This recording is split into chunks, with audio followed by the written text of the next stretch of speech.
پولینګ سټیشن ته د ننوتو نه پس به تاسو سیده ورشئ پولینګ افیسر ته.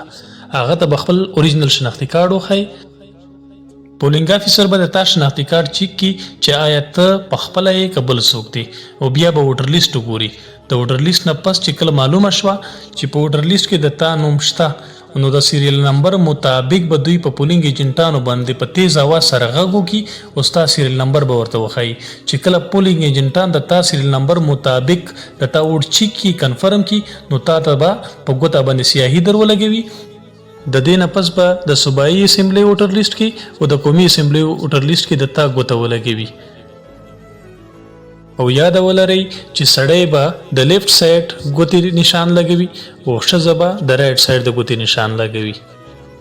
د دې نه پس چې د تا تسلي وشي چې پولینګ افسر د تا ووټ د ووټر لیست نه کټ کو، نو ته به بیا مخکې اسسټنټ پریزایډینګ افیسر ته ورشي او اسسټنټ پریزایډینګ افسر به د قومي اسمبلی په بیل پیپر باندې د تا د ګوتې نشان ولګوي.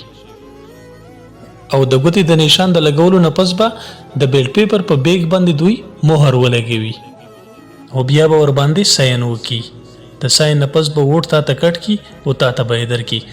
د قومي اسمبلی د ووټ نه پس به ته دویم پریزایډینګ افیسر ته ورشي.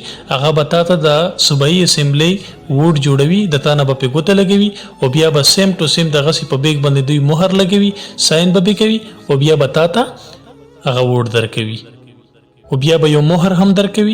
هغه مهر به د ځان سره یوسي. هغه مهر به ته په هغه نشان باندې لګوي چاته چې ته ووټ ورکوي. لکه د مثال په توګه چې ته پښتونخوا ملي او میګون ته ووټ ورکوي، نو ته به په ونه باندې هغه مهر ولګوي، د قومي اسمبلی والا هم او د صوبایي اسمبلی والا هم. د هغې نه پس به ته هغه سیاهي وچه کړي چې کله وچه شي، ځکه چې هغې نه ووټ خرابېږي، نو بیا به ووټ ګول کړي او هغه باکس ته به یې ور واچوي.